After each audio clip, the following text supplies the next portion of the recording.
मेरे चचा के बेटे हमजा ने तो बमुश्किल मैट्रिक पास किया था। चचा की सिफारिश से उसे ये मकाम हासिल हुआ था। पढ़ाई का कोई शौक न था उसे, हाँ, लेकिन वो काम जो लोगों पर जुल्म करने के लिए होते थे, उन कामों में हमजा बड़े शौक से उन कामों को किया करता था। जब भी चचा को किसी इंसान को पिटवाना होता तो वो खास तौर पर हमजा को कहते कि जाओ उसके जाकर हाथ पैर तोड़ दो, हिसाब किताब करो कि उसने ऐसा काम क्यों किया है। वो चचा का हुक्म पाते ही भूखे शेर की तरह जाता और उस बंदे की वो हालत कर देता कि वो बेचारा माफिया मांगता रह जाता। लेकिन हमजा को इस पर जरा सा भी तरस ना आता था। मुझे उनकी ये घटिया आदतें देख देख कर उन दोनों से ही नफरत सी होने लगी थी। जब भी वो किसी के साथ जुल्म और ज्यादती करते तो मैं सोचती कि काश मेरे अंदर इतनी ताकत होती कि मैं गांव के लोगों को इनके जुल्म सितम से बचा पाती। फिर एक दिन तो जैसे मेरे ऊपर कयामत टूट पड़ी थी, जब एक दिन मेरी अम्मा ने मुझे आकर बताया कि तुम्हारे चचा ने यह फैसला किया है कि तुम्हारी शादी हमजा से हो जाएगी तो तुम्हारे अब्बा की जायदाद हमें आसानी से मिल सकती है। इस जालिम और घटिया इंसान से शादी मुझे किसी सूरत में मंजूर न थी, लेकिन अम्मा उनके आगे मजबूर थी क्योंकि वो चचा की किसी बात से इनकार ना कर सकती थी। बदले में उन्हें अब्बा की इस सारी जायदाद से महरूम होना पड़ता जो चचा ने अपने हिस्से में ज़बरदस्ती कर ली थी कब्जा। लेकिन मैंने अम्मा को साफ साफ कह दिया था, मैं किसी सूरत भी बलि का बकरा नहीं बनूंगी। मैं अपनी ज़िंदगी खुद अपने हाथों से कैसे बर्बाद होने देती। अब तो इस जालिम इंसान की असलियत अम्मा खुद अपनी आंखों से देख चुकी थी। अब मैं अम्मा को कह रही थी कि ये सब देखकर भी आप ये चाहती हैं कि मेरी शादी हमजा से हो, जब वो शादी से पहले मेरे ऊपर इस तरह के जुल्म करता है। तो ये सोचें कि शादी के बाद वो मेरे साथ क्या क्या नहीं कर सकता। मैं अम्मा को लाख समझा समझा कर थक चुकी थी, लेकिन अम्मा की जुबान थी कि चचा के आगे खुलने का नाम नहीं ले रही थी।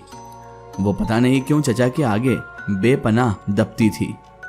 मेरी लाख कोशिशों के बावजूद भी अम्मा चचा के आगे इनकार न कर पाई थी, बल्कि उन्हें रजामंदी दे दी थी कि जो फैसला आप करेंगे मुझे मंजूर है। मुझे अम्मा से यह उम्मीद हरगिज न थी कि वो सिर्फ जायदाद की खातिर मेरी पूरी जिंदगी बर्बाद करना चाहती थी। फिर मेरी एक न सुनी गई और चचा ने अगले जुमा को मेरा निकाह मेरे कजिन हमजा के साथ तय कर दिया था। हवेली में कोई ऐसा न था जो मेरी मदद कर सकता था। अम्मा की मदद लेने का कोई फायदा भी नहीं था क्योंकि वो मुझे किसी सूरत भी नहीं बचा सकती थी। फिर मैंने अपनी जिंदगी का सबसे बड़ा फैसला लेने का सोचा और आखिरी कदम उठाने की तैयारी करने लगी। मैं उस हवेली से भागकर कहीं चली जाना चाहती थी। उसके अलावा मेरे पास कोई रास्ता ना बचा था। इस जालिम इंसान से शादी करने से बेहतर था कि मैं मौत को गले लगा लेती, लेकिन दूसरों की खातिर मैं क्यों अपनी जिंदगी खत्म करती, और ये बहुत बड़ा गुनाह भी था। यही सोचकर मैंने उस हवेली से फरार होने का फैसला कर लिया था। 2 दिन बाद जुमा था और मुझे कल रात ये कदम हर सूरत उठाना था। फिर मैं उस हवेली के मुलाजमा माई जुबैदा से बहाने से इसका बुर्का ले आई थी, क्योंकि रात की तारीकी में मैं अगर बुर्का पहनकर उस हवेली से निकलती तो शायद मुझे कोई पहचान ना पाता और ना ही मैं किसी को नजर आती। मैं अपनी तरफ से उस हवेली से फरार होने की मुकम्मल तैयारी कर चुकी थी। अब मुझे सिर्फ रात का इंतजार था। हवेली के जिस हिस्से में मैं और माँ रहते थे उसका एक छोटा सा दरवाज़ा बागीचे की तरफ भी खुलता था, जिसकी दीवारें इतनी छोटी थी कि कोई भी बासानी फलांग सकता था। मुझे उन दीवारों को फलांग कर ही उनसे भागना था, क्योंकि दीवार के उस पार सिर्फ जंगल ही था जहाँ पर किसी इंसान की मौजूदगी मुमकिन ही नहीं थी। वो जंगल इतना घना था कि मैं आसानी से वहाँ से निकलकर शहर की तरफ जा सकती थी। वैसे तो कभी भी मैं इस जंगल में ना गई थी, क्योंकि वो जंगल इंतहाई खौफनाक था और डरावना भी था।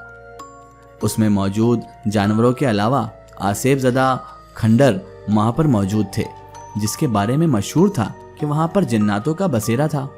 रात के वक्त तो दूर की बात है, दिन के वक्त भी वहाँ से कोई इंसान ना गुजरता था। मैं यही सोचकर उस रास्ते से फरार हो रही थी कि कोई भी मेरा पीछा करने की जुर्रात भी ना करता, क्योंकि उस जंगल का खौफ उन्हें वहाँ जाने न देता। और मैंने भी सोच लिया था कि जब अपनी ज़िंदगी का फैसला ले ही लिया है तो फिर मौत से क्या डरना। एक तरफ मेरी निकाह की तैयारी मेरी माँ कर रही थी तो दूसरी तरफ मैं अपने भागने की तैयारी कर रही थी। मुझे उनकी तैयारियों से कोई गरज न थी, क्योंकि मैं अपनी ज़िंदगी बचाना चाहती थी। जो जो दिन गुजरता जा रहा था वैसे वैसे मेरे दिल की धड़कन बढ़ती जा रही थी, क्योंकि किसी को मेरे इरादों की खबर न थी कि मैं क्या करने जा रही हूँ। मैं अपने साथ कुछ भी लेकर न जाना चाहती थी, क्योंकि यहाँ पर ऐसा कुछ था ही नहीं जो आगे चलकर मेरा साथ दे सकता। और फिर रात का सन्नाटा छा गया। अम्मा गहरी नींद सो चुकी थी। हवेली में भी रात के सन्नाटे का राज था। हाँ, कुत्तों के भौंकने की आवाज़ें दूर दूर से आ रही थी। फिर मैंने अपनी तरफ का दरवाज़ा खोला और धीरे धीरे बागीचे की तरफ बढ़ने लगी। हवेली में चौकीदार भी था, जो शायद आधी रात को नींद के मज़े ले रहा था। फिर मैं इंतहाई अंधेरे की तरफ जाकर दीवार फलांगने की कोशिश करने लगी।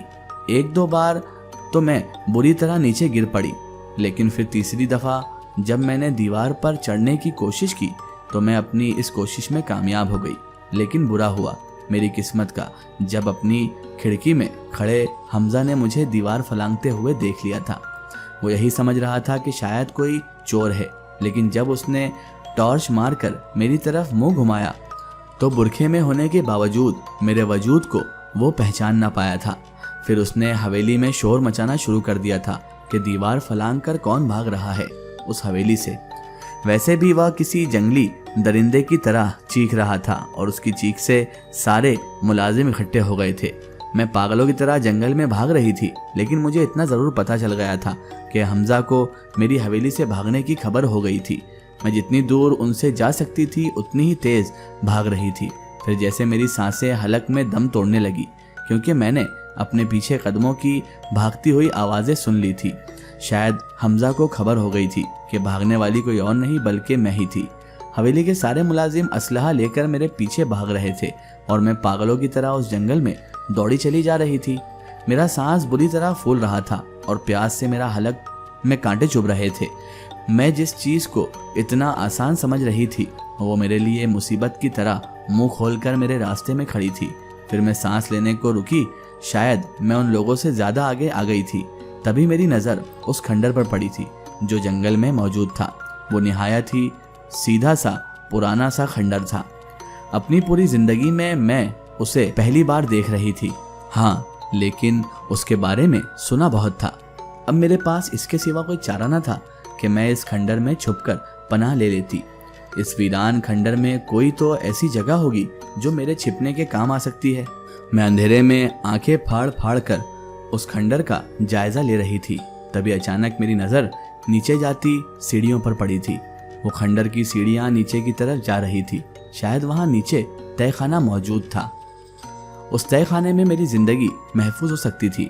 शायद हमजा उसके साथ ही कभी भी मुझे ना ढूंढ पाते। अब मैं तहखाने की सीढ़ियाँ उतर रही थी। फिर उन सीढ़ियों के नीचे वाली जगह पर छिपकर बैठ गई। इसका एक स्टोरी हम देखेंगे इसके अगले पार्ट में।